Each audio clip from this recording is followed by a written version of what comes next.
Espejo en el espejo, un podcast de Juan Insua y José Ignacio Latorre.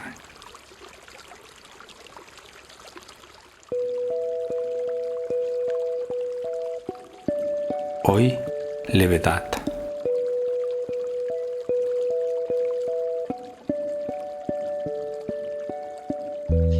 Hola Juan, ¿cómo estás? Muy bien, José Ignacio. Encantado, como siempre, de hablar contigo. Sí, yo también. Hoy has propuesto hablar de Italo Calvino y me parece magnífico. Dime por qué Italo Calvino, por qué este personaje. Bueno, yo creo que es uno de los, para mí, una de las grandes referencias, sobre todo por su evolución ideológica y estilística. Eh, Hay que tener en cuenta que Italo Calvino, digamos, comenzó un poco, formó parte del Partido Comunista, comenzó con la literatura realista, etcétera, y progresivamente se fue desencantando, digamos, tanto de la ideología más estalinista, comunista, y también sufrió un proceso similar en literatura para ir a una concepción más borgiana de la literatura, ¿no? Porque Borges decía que toda literatura en realidad es fantástica. Y yo creo que eso es un credo que Calvino aceptó, y toda su evolución posterior, digamos, la segunda etapa de su vida, está dedicada a, bueno, a una concepción que es muy abierta, profunda y abarcante, porque va del mito precisamente al interés por la ciencia. Y eso se plasma un poco para, digamos, para situar un poco la charla en los Six Memos for the Next Millennium, que son una serie de conferencias que él estaba preparando, pero que no llegó a dar, en las conferencias Norton, que son muy famosos, donde proponía una serie de propuestas para la literatura del nuevo milenio. Pero lo que creo que es realmente interesante en el caso de Calvino es que ahora, en la medida que las vayamos repasando, tenemos como puntos de partida, permiten hablar de literatura, de poesía, pero también de ciencia, y también las podríamos aplicar como una especie de sutil escuela existencial, ¿no? Porque Calvino era hijo, ¿no? de una persona que sabía ciencia, ¿no? Sí, el padre Calvino era un agrónomo, y la madre era botánica. Eran, digamos, dos personas que además lo educaron en una educación laica, culta, y le transmitieron, digamos, ese amor. Eran librepensadores, por lo tanto, digamos, él es hijo de librepensadores. Pero Evidentemente, también, sí. no, que también leyendo un poquito a Calvino, en particular estas propuestas para el milenio, él tiene una formación clásica muy esmerada Sí, sobre sí, la sí. antigua Grecia y Roma, ¿no? No, no, Constantemente hace referencias a Lucrecio, bueno, y luego al Renacimiento y a la ciencia de la época, ¿no? Del Renacimiento, a Galileo. Es una persona realmente muy bien preparada, ¿no? sí, sí, la figura de Calvino es extraordinaria en ese sentido, porque, como bien dices, puede ir de Lucrecio y Ovidio para dar un salto, digamos, extremo, ¿no? Fue parte de Oulipo, que es el obrador de literatura potencial creado por Ramón Queneau. Y claro, era la literatura más experimental de su época, o sea que realmente conciliaba, como creo que debe ser, una tradición muy, muy potente, como es toda la tradición, digamos, de literatura italiana, desde los clásicos, con un interés específico, además, por las grandes novedades de la ciencia moderna, ¿no? Él murió en el 85 de un ictus, pero Sí. cuando hablemos, digamos, de los temas científicos, contextualicemos lo que era, porque parece que realmente desde el 85 pues, también muchas ramas de la ciencia han cambiado mucho, ¿no? Sí. Han cambiado. Bueno, pues oye, vamos, ¿no? Vamos allá. El primero, primero tengo que hacer una confesión, que yo no había leído estas propuestas hasta que tú me sugeriste. Y como siempre me llaman mucho la atención los temas abstractos, ya lo sabes, ¿no? Lo hemos hablado muchas veces, Juan. Hay gente que le gusta mucho lo concreto, a mí me gusta lo abstracto. O sea, ¿qué le voy Para a hacer? Llegar a lo concreto. Sí. A mí me gusta el asombro. El camino inverso, claro. Sí, ¿qué quieres que te diga? Soy una flor yo. Entonces, el primero es levedad. Exacto. ¿Por qué levedad? La primera propuesta para el nuevo milenio, ¿no? ¿Por qué levedad? Curiosamente ahora, es decir, para Calvino, evidentemente, la levedad, hay una serie de escritos, cuando pensé en el tema y lo analicé, lo que me vino a la memoria es la primera autora que me sugirió Calvino en realidad, pero que él no la menciona, que es Simone Weil. Tiene un libro que era también un personaje muy interesante, muy culto, digamos, formada en el marxismo, pero también en el catolicismo, una mística. Una reunión de escritos que viene perfecto para esto, porque se llama La gravedad y la gracia. Y por lo tanto yo asocio, digamos, la levedad a la gracia. Te diría que también lo asocio a lo que Borges decía de Oscar Wilde, y que es algo muy, muy difícil de definir, digamos, pero que se tiene o no se tiene, que es el encanto, ¿no? Decir las cosas con levedad, con encanto. Y Simone Weil tiene realmente, bueno, esta reunión de escritos donde sintetiza, digamos, toda su filosofía existencial, y me parece que está muy bien, sí, porque ella lo que dice es que en realidad todas las fuerzas, ¿no? De lo que podríamos decir, bueno, las fuerzas gravitatorias no pueden contra el espíritu, ¿no? Es entendido en términos místicos. Sin embargo, hoy yo le daba una vuelta al tema y pensaba que en el fondo, porque hace poco que vengo de un viaje a Roma, entonces va a haber referencias de este tipo. En el fondo estaba admirando unos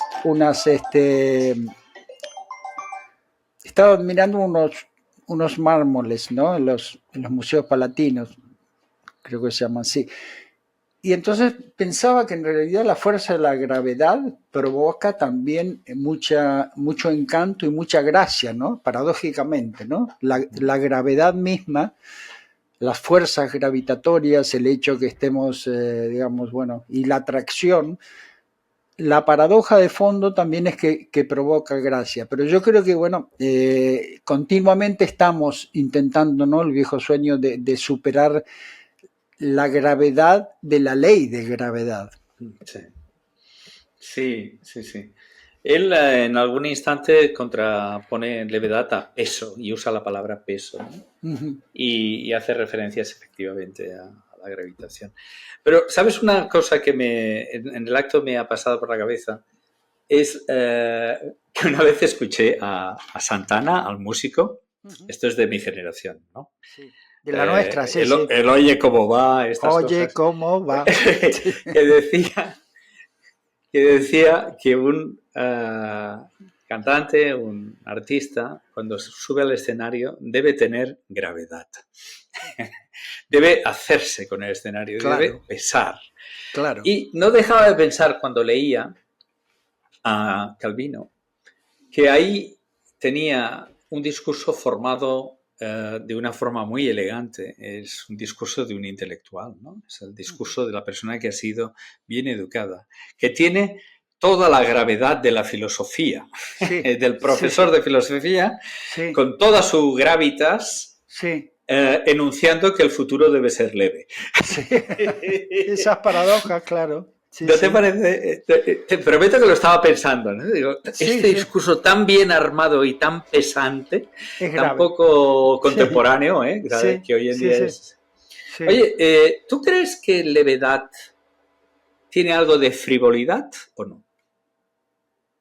No, no lo asocio para nada a eso, no nada, todo lo contrario. Es decir, yo creo que es el punto exacto donde algo se vuelve accesible para el mayor número posible de personas, pero con gracia, arte, encanto y belleza, que es completamente distinto. Es decir, es como cuando hablamos en otros programas sobre la brevedad, y está vinculado también con las otras propuestas, ¿no? O sea, con la exactitud. La levedad es... la levedad está vinculada realmente con la gracia, sinceramente. Es decir, como Sí. tú sabes cuando una prosa, en general las, los grandes prosistas y los grandes poetas, hay algo que no sabes definir, Sí. pero que evidentemente sobrevuela. Es decir, es todo lo contrario de los ripios. Sí. Y hay escritores Sí. que los tienen y hay escritores que no. Y hay otros escritores, incluso los que nombra el propio Calvino, como Musil, que tiene gracia comenzando, como el hombre sin atributos, por describir, digamos, la situación meteorológica y la situación real, ¿no? Es decir, los caminos de la levedad son bastante Sí, inescrutables. sí, tiene una frase Calvino que dice equipara levedad o dota a la levedad de los atributos de la precisión y determinación. Sí, sí. Para mí levedad es precisión y determinación. Fíjate qué complementario es, ¿no? Esta definición, porque te la enmarca en otro lugar. Y de hecho Sí, yo sí. decía frívolo para provocarte, ¿no? O sea, porque bueno, digo, es que Sí. si no me provoco, No, sí, estamos claro. aquí con una Sí. seriedad infinita, ¿no? Sí, sí, no, no, no, no, no, no. Yo creo que la gracia de Calvino es precisamente ese. Además, bueno, el juego, ¿no? Yo creo que Sí, toda la literatura de Calvino juega y lo que advierte continuamente es que es como cuando le dijeron, hay una entrevista muy curiosa que le hicieron una vez, no sé, una anécdota, que le preguntaron, bueno, su biografía.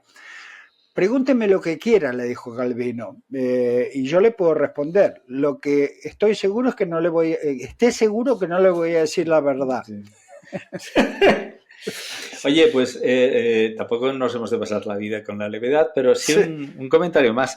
Me ha sí. chocado muchísimo que habla de neutrinos en un instante, de partículas elementales. Ah, genial. Digo, wow, Ya esto estamos sí que es aquí. fuerte. Sí, Y bueno, yo para los oyentes no físicos, pues les quería decir que las partículas más ligeras que conocemos son los fotones, que no pesan, no tienen masa. Y por lo tanto, eh, bueno, tiene consecuencias muy grandes el no tener masa. Que los neutrinos tienen las masas más pequeñas de las partículas, que no son fotones, gluones, son las partículas, dijéramos, que llamamos de materia, que tienen la menor masa posible, y es muy misterioso, y ojalá yo me muera algún día sabiendo lo que es un neutrino de verdad, porque me ha amargado la vida el neutrino. Eh, pero bueno, solo quiere decir, los fotones no tienen masa. También hace una afirmación, Juan, súper sí, curiosa, habla de bits de información. sí, sí. Información. Y él dice que es leve, que la información no tiene peso. Y es profundísima la idea, pero para ser precisos, los bits de nuestro ordenador están en sustancia que tiene peso. Pero los bits lógicos, lo que es el procesamiento intelectual de la información, efectivamente es una cantidad que no tiene masa. Curioso, ¿no? La formación de Calvino, Sí, que es capaz de hacer referencias a partículas elementales, a información, ¿no? sí, sí. Es... Y bueno, y sí, yo creo que por lo menos con el conocimiento de la época y en sentido general, y como amante, digamos, de la ciencia, estaba, bueno, bastante informado sobre física cuántica. Y no cometía el error, digamos, de hablar o especular de manera científica sobre lo que no conocía, sino su uso de la ciencia, digamos, del material científico y de conocimiento y todo, estaba en función bueno, del relato o de la historia que estaba contando, ¿no? Yeah. Porque, claro, aquí ya podemos empezar a mezclar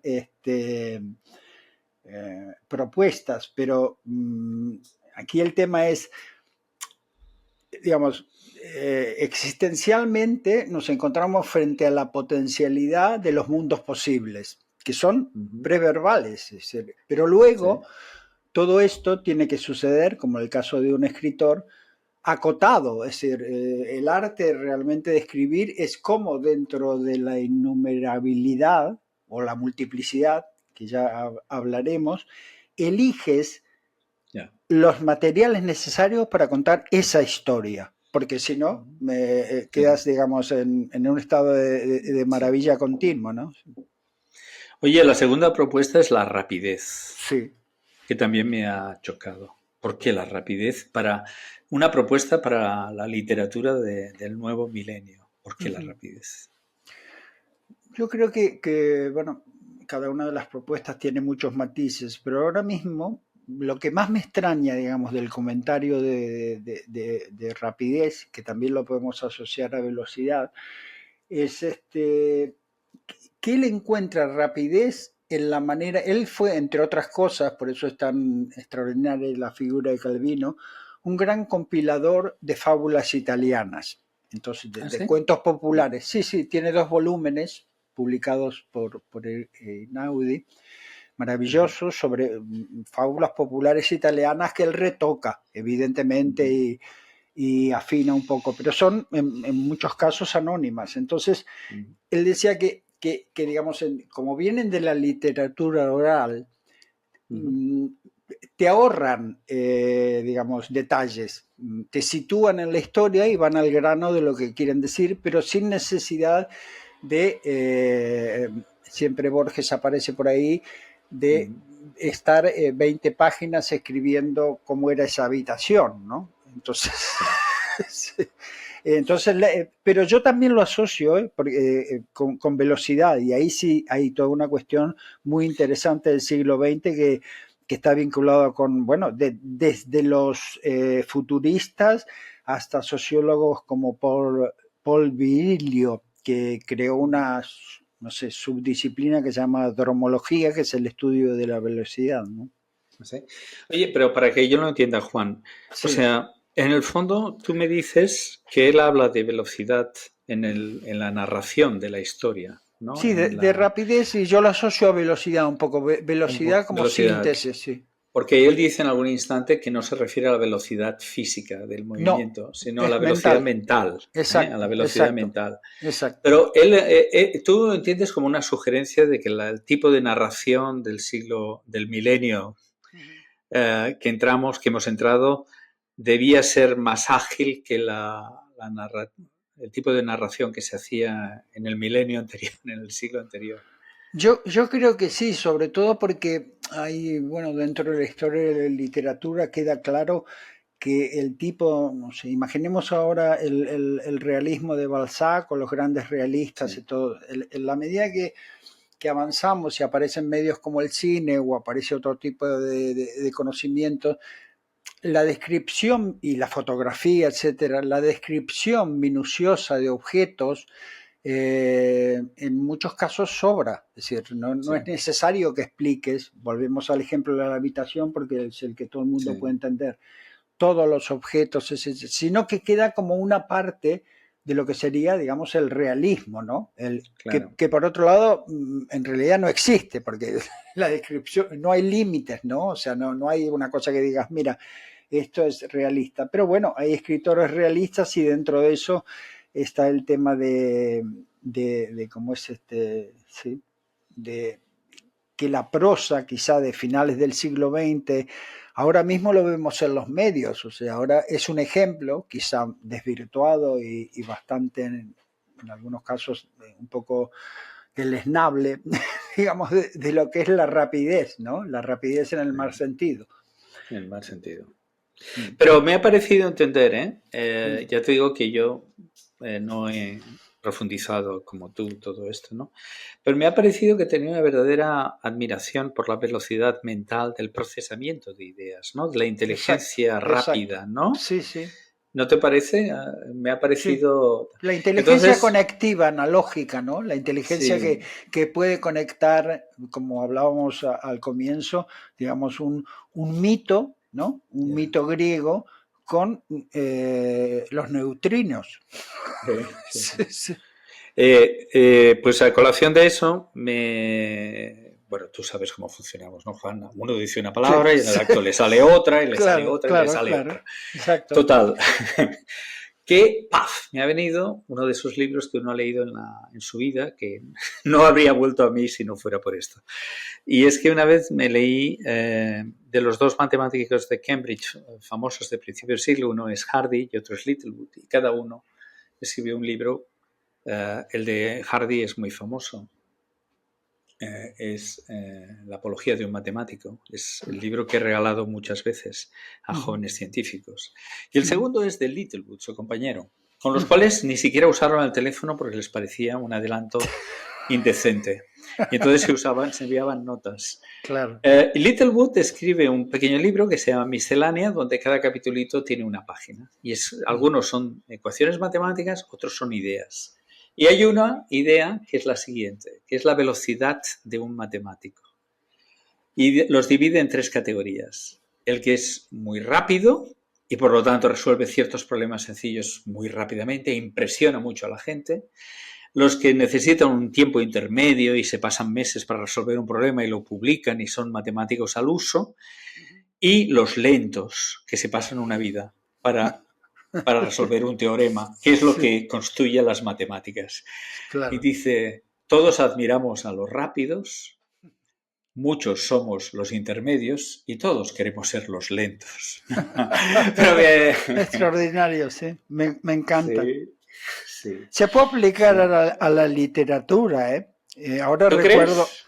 Bueno, mire, recuerdo una anécdota también, porque son estas cosas que son, no se sabe si es mito o leyenda, que le preguntaron a Joyce cómo fue, Joyce, la mañana digamos, esta mañana de trabajo fue fértil, has podido avanzar en lo que estás escribiendo, etcétera. Sí, dijo, fue realmente provechosa y fecunda. He logrado elegir un adjetivo.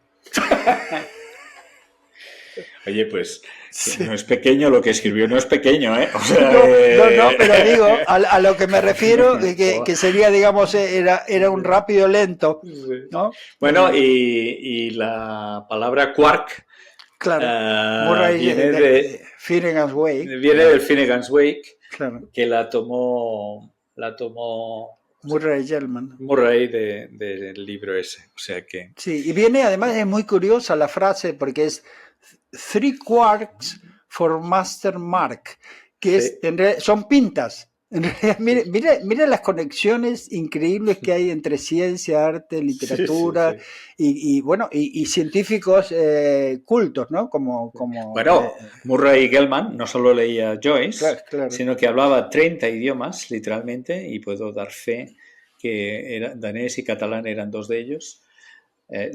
Le conocí en vida y era un ornitólogo empedernido. ¿Has conocido a Murray Gell-Mann? Sí, he cenado con él. Sí. Lo dices así como, bueno, como si fuera algo menor, sí, un día seré con Murray Gell-Mann. Sí, cené. Y le pregunté todo, le pregunté por los pájaros y de hecho vino a Cataluña y se fue a Cap de Creus para ver no sé qué pájaro. Y en Singapur vino y se fue a ver los pájaros de no sé qué. Y luego era, ¿cómo se llaman los que estudian los heráldicos, los estudios heráldicos, no? Y era un absoluto conocedor de heráldica. Sí. Estudios de heráldica. Es decir, era un políglota empedernido, era un lector y bueno, de ahí sale toda la historia de el nombre Quarks porque había leído a Joyce. Y bautizó Quarks, qué Sí, maravilla. ¿Sí? bautizó quarks. Sí, a mí me ha quedado que si la inteligencia rápida le impresionaba a Calvino, que habría vivido en los días donde ahora estamos experimentando la inteligencia artificial avanzada, ¿no? Sí, sí, sí, Es un susto, ¿no? tendría mucho, mucho para decir pero Sí, yo creo que tuvo todas esas intuiciones, ¿no? Porque sí. una de las cosas que él, digamos, caracterizaba es precisamente eh, una gran, digamos, tendencia general de conocimiento del siglo XXI y la preocupación por la información, ¿no? O sea, Sí, sí, sí. teoría de la Oye, antes información, sí, de, antes de sí, pasar a otra sí. de sus ideas, Exactitud, sí. antes de pasar a exactitud, si alguien no ha leído nunca Calvino, ¿cuál es el primer libro que ha de leer? No sé, yo creo que eso es siempre es el que le llegue. Es decir, recomendar, tienes que comenzar por aquí. A mí me gusta mucho y siempre vuelvo a él, es como una especie de pequeña, digamos, referencia continua. Me gustan mucho las ciudades invisibles. Eh, Y me no, estaba guardando este comentario para cuando lleguemos a la visibilidad. sí, Nos vale, lo guardamos. Di otro sí, ahora. sí, Otro. bueno, yo creo que también están las cosmicómicas, están muy bien. Si una noche de invierno un viajero. No leí, confieso, no leí, digamos, el primer Calvino, que es el Calvino más realista, y después también hay como una especie de cesura o de hiato donde él explica, digamos, su transformación, su decepción con el marxismo, etcétera. Toda esa primera parte no leí. Yo ¿Él digamos, tiene soy. escritos políticos? Sí, sí, sí, sí, claro. Sí, sí, él además, digamos, formó parte del Partido Comunista de Italia, sí, sí, estaba muy, sobre todo porque también formó parte de la resistencia. Es curioso porque sus padres tuvieron que afiliarse, digamos, Ya. al partido, digamos, bueno, fascista, Sí. porque era la única manera de sobrevivir. Pero evidentemente siempre él recuerda que en su casa realmente el pensamiento era siempre libre pensador y Ujú. antifascista, ¿no? Sí. Sí. Yo te digo el primero que leí yo, Mm. el varón rampante. Ah, maravilloso, claro. Bueno, quizá ese, mira, ahora no hay ningún problema, ese es maravilloso, alguien que recorre toda Europa sin bajarse de los árboles. Sí. Bueno, para mí fue surrealismo, Sí, surrealismo puro. claro. Eh, y luego hablaremos del otro, ¿vale? Eh, oye, exactitud. Sí, Fantástico para mí que haya escogido esta palabra. ¿Por qué exactitud? yo creo que el tema de la exactitud, para ir al núcleo, porque cada propuesta tiene muchos matices y ramificaciones, él estaba muy preocupado por la degradación del lenguaje en general. Entonces, por todo, la literatura, en el habla cotidiana, por lo que sucedía en los medios, y estaba como realmente pone mucho acento en eso, ¿no? Eh, Porque claro, es un poco pensando en términos heideggerianos, para él también el lenguaje era la casa del ser, ¿no? La casa del ser. Entonces, podemos ser lo que queramos, pero si no nos expresamos bien, con propiedad, con estilo, con precisión, bueno, las cosas se degradan, se malinterpretan. Entonces, él estaba muy, muy preocupado por eso. Entonces, él aclara que la exactitud sobre todo la trae a colación por eso, es decir, por exactitud, precisión, elegancia, economía de recursos y rigor. Eh, bueno, estaba un poco indignado, sí, con la situación general en las cuales es posible que ahora sería un adepto de Internet y encantado con la inteligencia artificial, pero sería crítico con muchos de los materiales que circulan por las Sí. redes, ¿no? Bueno, yo, como sí que he leído algunas cositas que tú has escrito, sé tu amor por la palabra exacta. Y, y creo que todas las personas que se han sentado a escribir alguna cosita, pues aman, ¿no? Hallar la frase bella, bonita, con la cadencia correcta, el adjetivo preciso, ¿no? Tengo un comentario científico.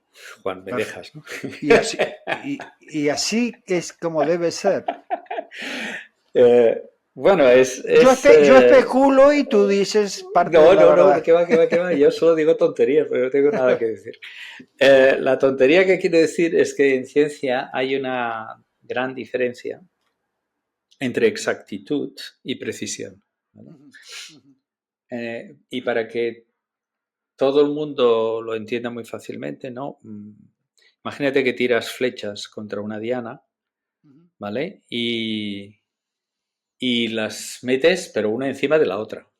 Bueno, tú estás tirando al arco con una precisión finísima, porque todas van al mismo sitio, pero resulta que no está en el centro de diana, está en otro lado, ¿no? Entonces tienes precisión, pero no tienes exactitud. En cambio, otra persona es mala y va tirando y las flechas van cayendo por donde caen, pero todas alrededor del centro, ¿no? O sea, alguna puede estar más cerca del centro. Luego es exactitud, es decir, exactitud es lograr el valor correcto, aunque tenga error. Precisión es siempre repetir y obtener lo mismo, por lo tanto tu aparato funciona bien, pero no está bien calibrado. Entonces, en ciencia buscamos las dos. Buscamos precisión y buscamos exactitud. La precisión quiere decir tener una buena máquina. La exactitud significa calibrarla bien, que puede ser muy difícil calibrarla bien, sobre todo cuando llegas a territorio desconocido, donde estás buscando nuevas leyes de la física, donde no sabes el resultado. Entonces puedes tener una máquina que repite. Imagínate el CERN produciendo una partícula nueva todo el rato, pero dándote una energía incorrecta, porque no estaba bien calibrada, ¿no? Y bueno, pues es una pequeña aprendizaje cuando uno llega a ciencia, que hay esas dos partes, ¿no? Que hay que corregir. Es un Y matiz no son maravilloso. fáciles ninguna. Sí. Exactitud y precisión. Precision en inglés y accuracy. Son las dos. En literatura es muy difícil, digamos, ¿Cómo dirías tú? Fíjate qué cosa, ¿eh? Sí. ¿Cuál sería la...? Antes yo he dicho la palabra exacta, no la palabra precisa. No sé por qué en mi corazón entiendo que exacto es lo que uno quiere. Tal vez no haya... No sé, es un matiz. Bueno, es la división, ¿no? Una de las maneras de llamar a las ciencias duras o las ciencias del mundo es ciencias exactas, ¿no? Sí. Las ciencias exactas. Bueno, por lo menos en Latinoamérica se llamaban ciencias exactas. Sí, señor. En fin, esa es la no, pero es muy interesante. Ahora pienso que es... Sí, pero que se corresponde perfectamente con... ¿Sabes cuál fue una hazaña humana? ¿Cuáles son las primeras máquinas precisas y posteriormente exactas que los humanos hemos creado? Es el reloj. Claro. La historia de las máquinas precisas y exactas fue la construcción de los primeros relojes, el cronómetro. La palabra cronómetro fue inventada en los tiempos de Newton, ¿no? El siglo XVII. Y fue porque hubo un desastre. La Armada Española destrozó a una flota británica porque se equivocaron por el meridiano. Se fueron hacia donde no tenían que ir, los españoles llegaron, se los cargaron.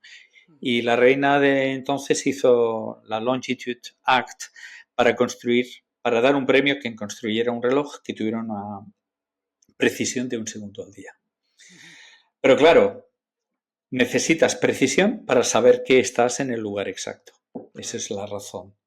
Y la historia de la construcción del primer reloj es apasionante y bueno, es un señor que se llama Harrison y él construyó los H1, H2, H3, H4 y el primer pirata que usó cronómetros fue Drake y bueno, hay toda una historia ahí profundísima sobre la conquista de la precisión y de la exactitud. Exacto. Y hoy tenemos satélites que nos envían señales. Y relojes atómicos, ¿no? Y relojes de una parte en 10 a la 13 orbitando la Tierra que nos envían señales y nos permiten tener el GPS. Pero bueno, me quedo con que la literatura del nuevo milenio será exacta, será más fina, ¿no? Exacto. ¿Puedo decir eso? ¿Más fina? Sí, finezza, ¿no? La finezza, que es una palabra, bueno, italiana que Yo no creo que tenga traducción, pero creo que todo el mundo la entiende. Sí. Sí. Eh, Visibilidad era otra de Ah, las... dime, Aquí está. Sí, háblame de visibilidad. Y luego sí, explicamos la anécdota de las ciudades invisibles. Va. vale. Háblame tú de visibilidad. Mira, para ir al grano nuevamente, el tema de la visibilidad en Calvino es que él, de alguna manera, a través de ese capítulo dedicado a visibilidad, revela su modus operandi. Es decir, cuando está, digamos, trabajando, buscando, digamos, en el momento en que previo, ¿no? No trabaja con palabras. Entonces, lo que él confiesa es que lo que comienza a obsesionarle, o donde comienza una obra, un tema, o algo que va a desarrollar, es una imagen. Y dice, y eso es muy interesante, que cree que ese mecanismo, que es previo al lenguaje, si no es imaginación eidética, aparecen imágenes, ¿no? El principio de la imaginación es común a creadores y escritores y a científicos. Y eso es algo sí que me gustaría preguntarte, porque en términos de literatura o de creatividad artística lo puedo entender, pero ¿cómo funciona, por ejemplo? ¿No? ¿Tú crees que eso puede ser así? Es decir, por ejemplo, cuando tú trabajas en algo, estás investigando, estás llegando, digamos, a los confines, ¿trabajas con imágenes? O sea, ¿qué es lo que prevalece en ti? Porque él asegura, según Uh -huh. Calvino, que es un mecanismo común a ambos, ¿no? ¿Sí? Ese es el tema de la visibilidad, ¿no? La imagen previa al Sí. lenguaje. No, que, bueno, yo no puedo hablar en términos de un colectivo, ¿no? Pero yo, desde luego, cuando pienso, no pienso en términos de lenguaje. Jamás. Me lo han preguntado más de una vez y siempre doy el ejemplo de jugar al ajedrez. A mí me gusta jugar al ajedrez. No piensas, veo un cuatro rey, yo lo voy a poner allá. No, no. Tú tienes un nivel de abstracción que estás viendo la jugada, estás tal vez moviendo las piezas mentalmente, ¿no? Pero no hay un lenguaje ahí. Es una reflexión sin lenguaje. O sea, que hay una reflexión previa a los lenguajes, esto te lo puedo garantizar. Y para mí, desde luego, yo, sabes que adoro la abstracción, yo reconozco que muy a menudo pienso en ciertos problemas cuando estoy viajando, es cuando mejor me va, cuando estoy sentado en un tren, cuando estoy sentado en algún sitio, y realmente logro abstraerme que puede caer la bomba atómica y yo no me entero. Estoy ahí, en mi mundo, y no hay lenguaje, hay tal vez alguna imagen, pero sobre todo es un proceso todavía preimagen. Es prelenguaje, preimagen. O sea, es realmente Sí, abstracto. sí, sí, sí. Es muy interesante eso. Pero dime, aunque sea un segundo paso, una imagen de algo vinculado luego a un desarrollo posterior de una, no sé, un problema matemático o problema científico. Si lo Mira, tienes, ¿no? Porque sí, yo sí, creo, yo te sí, puedo dar una idea. sí, Hace poco estaba pensando, voy a ser, sé que esto es muy loco, ¿vale? Pero estaba sí. pensando en cómo lograr que un computador cuántico sea mejor que un ordenador clásico y estaba pensando literalmente en qué tipo de algoritmo podría imaginarme, ¿no? Y literalmente visualicé la forma en que escribimos nuestros circuitos y empecé a argumentarme para mis adentros. Fíjate, si conecto el primero, el segundo con el primero con el tercero, el primero con el cuarto, y estos son tantas, y mentalmente digo, esto son n sobre dos puertas. Y ahora, en vez de poner la exponencial, pongo otra cosa. Pero en mi mente, constantemente tengo el circuito. Y entonces, cuando me siento y me pongo a pensar, lo que hago, cojo una hoja de papel y dibujo ese circuito. Y ahora empiezo a especular más cómodamente porque no me lo tengo que imaginar. Pero toda mi reflexión es abstracta a partir de la imaginación del circuito y sí, literalmente esto hace nada, ayer o anteayer lo estaba haciendo. O sea que, desde luego, antes que el lenguaje, sin duda. O sea, no hay lenguaje, hay imágenes y muy a menudo no hay nada. O sea, es una maravilla del cerebro. ¿Eh? No me Sí, sí, preguntes. sí. Esa es, ¿Tú cómo concibes una historia? Yo he leído alguna historia tuya, ¿no? ¿Cómo la bueno, concibes? bueno, Empiezas y tienes una idea, no tienes ni la imagen ni el lenguaje, ¿no? Y entonces empiezas a buscar las palabras. Bueno, ¿no?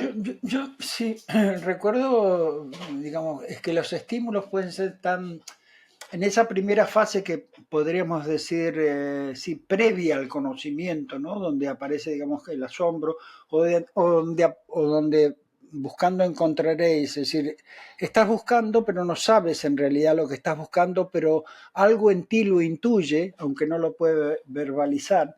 Yo recuerdo cuando estaba haciendo una exposición sobre Borges en el 2002 y comencé a trabajar, no sé, 3 años antes, etcétera.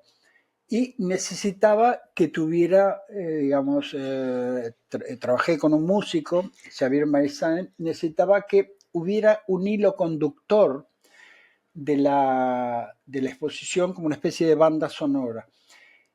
Y me vino, digamos, leí un verso de Borges que me pareció perfecto, que en esas descripciones que hace Borges en sus primeros poemas sobre los arrabales de Buenos Aires, y dice, y se alejó como un silbido solo en el mundo, ¿no? Un silbido solo en el mundo. Y entonces tuve esa imagen vinculada a los atardeceres que él llamaba que era, digamos, el oro viejo, porque ese momento del día donde el amanecer y el atardecer son indiscernibles, y un silbido solo en el mundo, un hombre silbando. Entonces, bueno, ese fue el estímulo, y de ahí, curiosamente, es decir, a partir de un estímulo que era una banda sonora, apareció todo el elemento más sensible, ¿no? El hilo de Ariana sensible donde yo pude construir el relato. Te lo digo como curiosidad, pero después continuamente yo creo que es muy importante lo que se llama, que tenemos, depende cómo cada uno desarrollado de manera distinta, que es la imaginación fotográfica o la imaginación eidética. Es decir, en mi trabajo, si yo no me imagino, por ejemplo, toda una obra, en este caso una exposición, si no me la imagino mentalmente, si no la construyo mentalmente, no puedo trabajar. Por lo tanto, son todas imágenes. Lo primero que hay son imágenes. Posteriormente viene y hay un momento en que es indiscernible, imagen, estímulo literario, palabra, etcétera. Por lo tanto, yo creo que la cuestión esa la cuestión de las musas, es que las musas, clásicamente, pero las musas ayudan a ordenarte. Dicen, mira, tienes todos esos estímulos, pero ahora los tienes que ordenar. Y eso nos conduce directamente a la quinta propuesta Sí, de Calvino. espera, no corras. Primero te tenía que decir que los inspectores de policía se ponen todas las imágenes para resolver los casos en la pared. Exacto, Eso es lo primero. Es verdad, todas las series están allí, Todas. sí. Eso es un clásico. Pero hombre, quiero Y los hacer una... post-it, ahora todo los el mundo está post-its. con post-its ahí, sí, claro. Claro, así en la frente. Sí, sí. No, te iba a decir, hombre, tiene un toque personal, ¿no? Nuestra charla, entonces Sí. yo quiero referir cómo te conocí, Ajá. ¿vale? Y, hombre, yo te voy a decir, yo soy muy tímido. Entonces, cuando me invitaron a hacer la exposición de Cuántica, me hablé con una serie de personas y me dijeron, bueno, vas a tener que venir un día a hablar con Juan Insua, que es nuestro intelecto aquí. Si no pasas la criba de Juan, no se va a hacer aquí una exposición y demás, ¿no? Qué malos, Y ¿no? sí, y entonces, No es pues así, yo iba... son exagerados, son muy Bueno, y exagerados. yo, claro, llego pues como científico, que ya digo, uff, además el tío este se va a pensar que yo no he leído un libro en mi vida y todas estas cosas y ya está. Y fui a tu despacho atiborrado de libros, por todas partes, allá arriba. Como Un placer, ¿no? Allá que no, una madriguera. una madriguera, ni siquiera cabíamos, estábamos Sí, apretados exacto, allá. exacto. Sí. Y allá tenías el libro que yo había publicado recientemente de Cuántica, que cuando no sabía yo cómo introducir el libro, escribir el prólogo, estaba en Indonesia, estaba ya tirado en un sitio, y cayó en mis manos el libro de Calvino, de las ciudades invisibles. Y me pareció de una belleza bárbara ese libro, me pareció bellísimo, ¿no? Donde todas las ciudades, donde Marco Polo tiene que referir al Gengis Khan, las ciudades que va conociendo y cada ciudad tiene un nombre de mujer y todas Sí, tienen algo mágico, ¿no? La que sí, está sí, llena de los hilos de las relaciones entre las personas y se hace imposible vivir en ella. La sí, sí. ciudad que Ersilia o no sé cuál, la que se reconstruye cada día. Y dije, Cuántica es una ciudad que hay que visitar, que tiene fenómenos rarísimos, Exacto, es verdad, tal. sí, sí. Y entonces llegué y tú, con una sonrisa, me dijiste, wow, las ciudades invisibles para presentar Cuántica. Y tuve la sensación que no podía haber entrado de mejor manera en la mente de Juan que a través de Ítalo Calvino, ¿no? Sí, claro. Bueno, es una anécdota sobre la invisibilidad y las ciudades invisibles, ¿no? Sí, sí, Así fue como nos conocimos, ¿verdad, Juan? sí, sí, Sí, es verdad. hablando de Sí, sí, Calvino. sí, sí. Pero eso de que eres tímido, no, ¿eh? No me dio esa sensación, digo. Solo con las mujeres, solo con Sí. las mujeres. Ah, vale, vale, ok. Entonces estamos de acuerdo. Bueno, tú estabas enlazando con multiplicidad, ¿verdad? Sí, en relación a... No, bueno, déjame decirlo porque lo he dicho tantas veces, pero me sigue pareciendo realmente como una referencia tan sensata y tan bella. El final de Las ciudades invisibles, es decir, cuando el Khan le dice a Marco Polo, bueno, Marco Polo, está muy bien todo lo que me has contado, pero todas son ciudades infernales. Todo lo que me has estado contando son ciudades infernales, ¿qué pasa? Y dice, sí, lo digo de memoria y en forma muy, muy vulgar. O simplista. Es verdad, Kant, son todas ciudades infernales, pero entonces dice esa frase que es, el infierno existe y está en nosotros. Este es el infierno. La única manera de no vivir el infierno es saber reconocer qué y quién dentro del infierno no es infierno, hacerlo durar y darle espacio.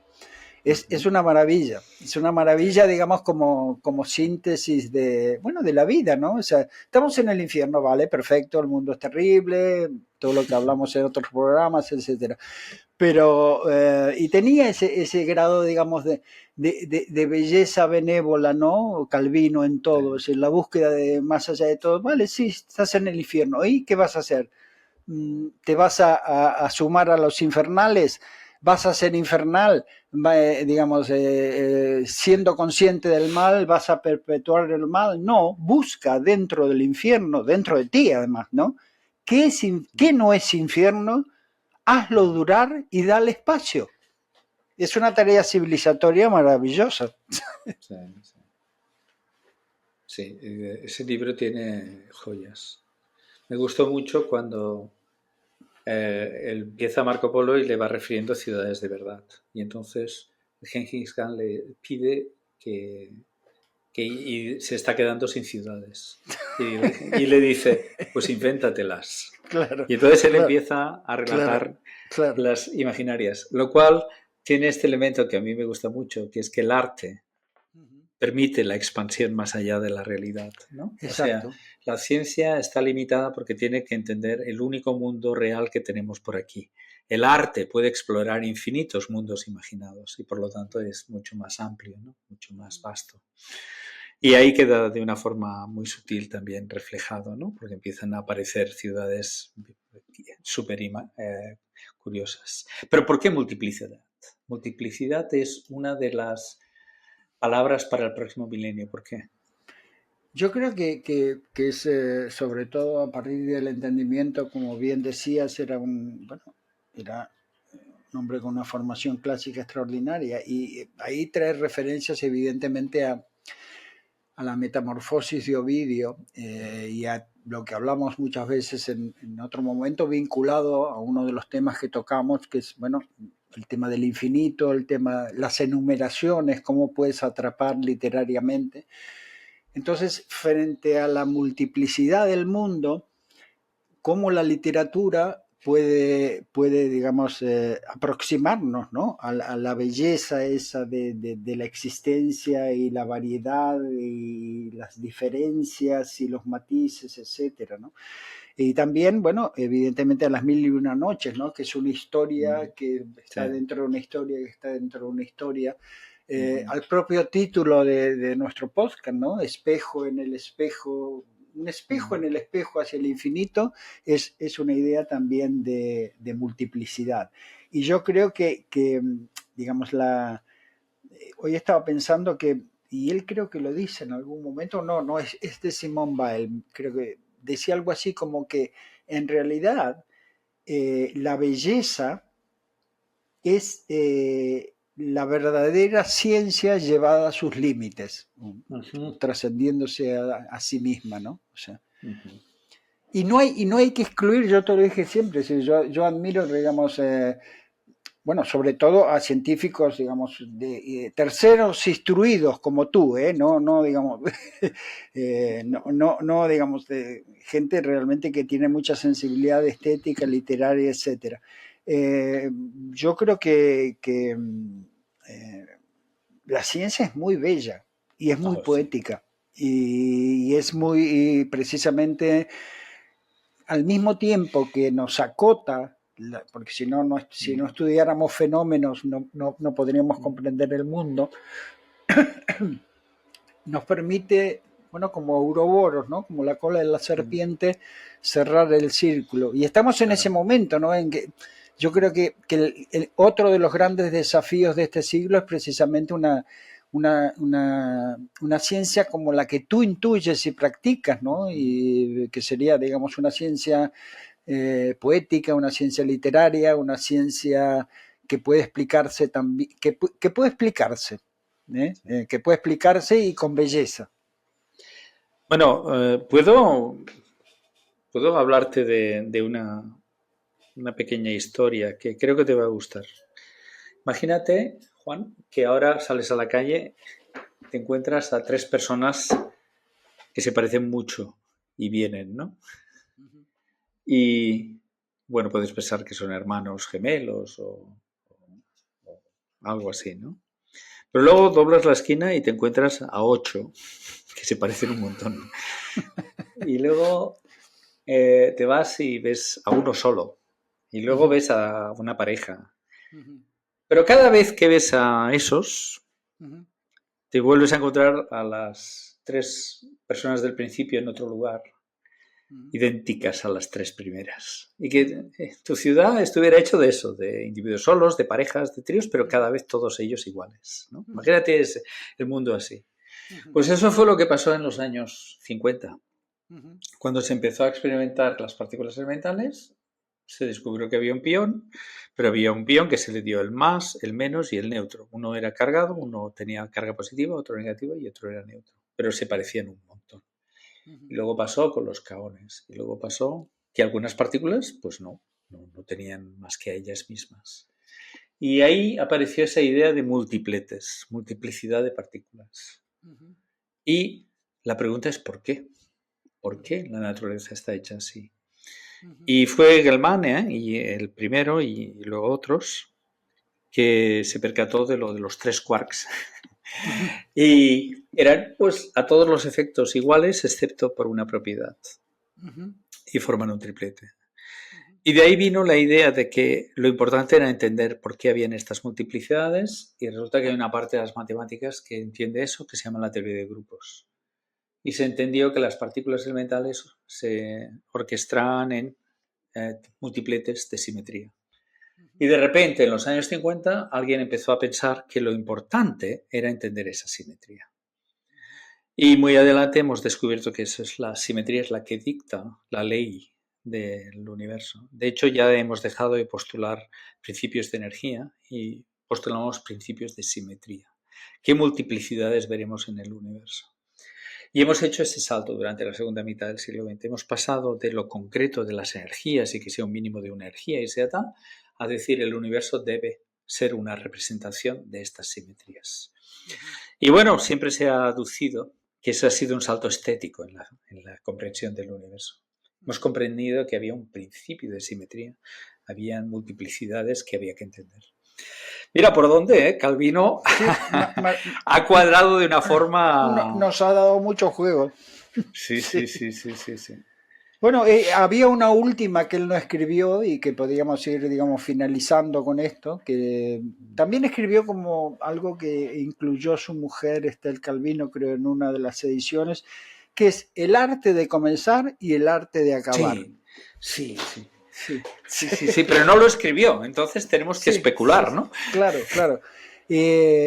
Bueno, que se llamaba consistencia, que me parece genial, ¿no? Digamos, finalmente hay algo que todo el mundo puede entender y que nos podemos hacer la pregunta a nosotros mismos, ¿somos consistentes?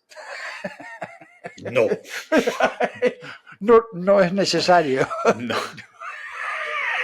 O sea, la respuesta es súper fácil. Sí, no, exacto, no. No hay consistencia en este podcast.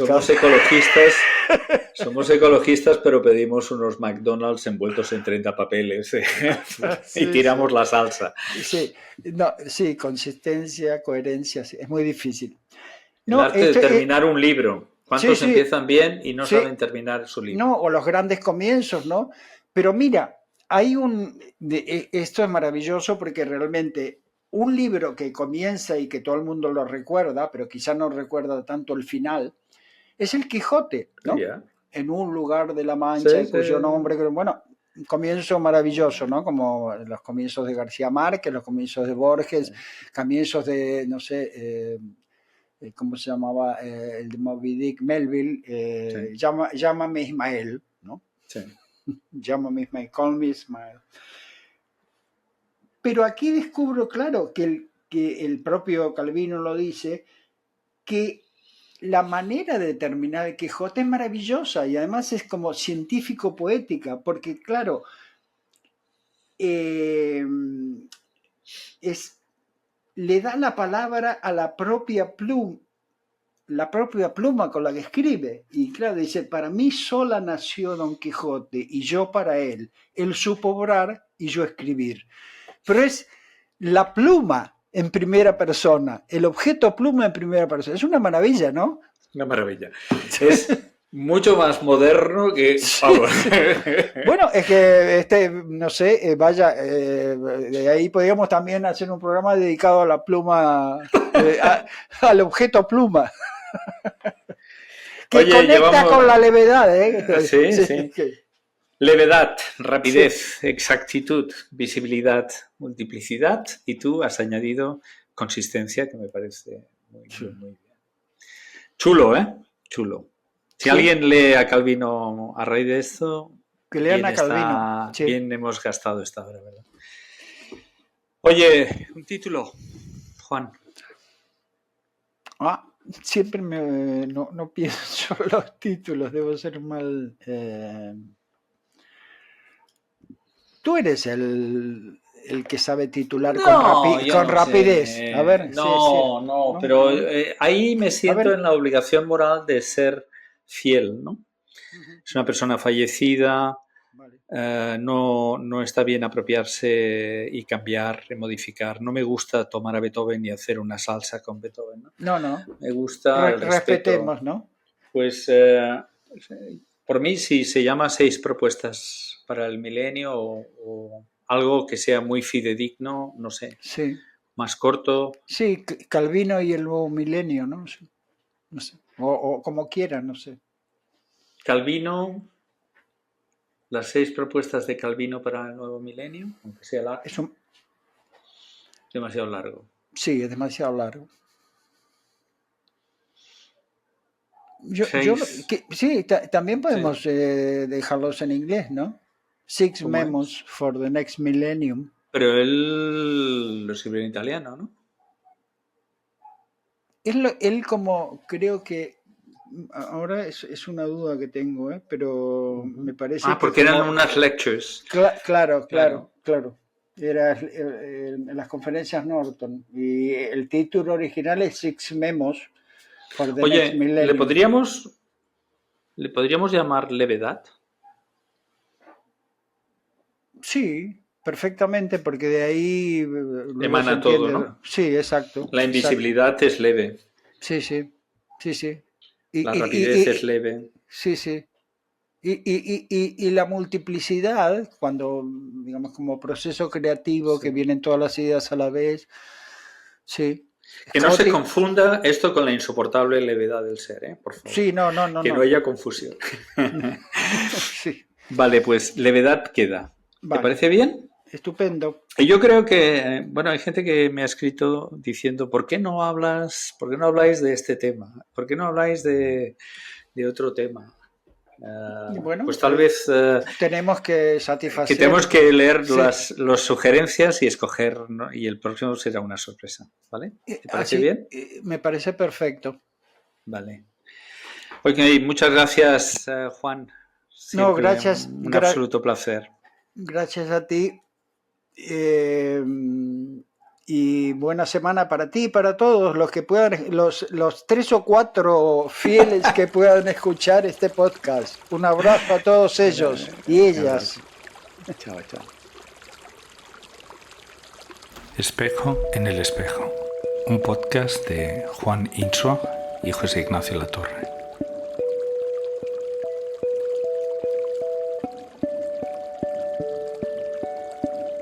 Levedad.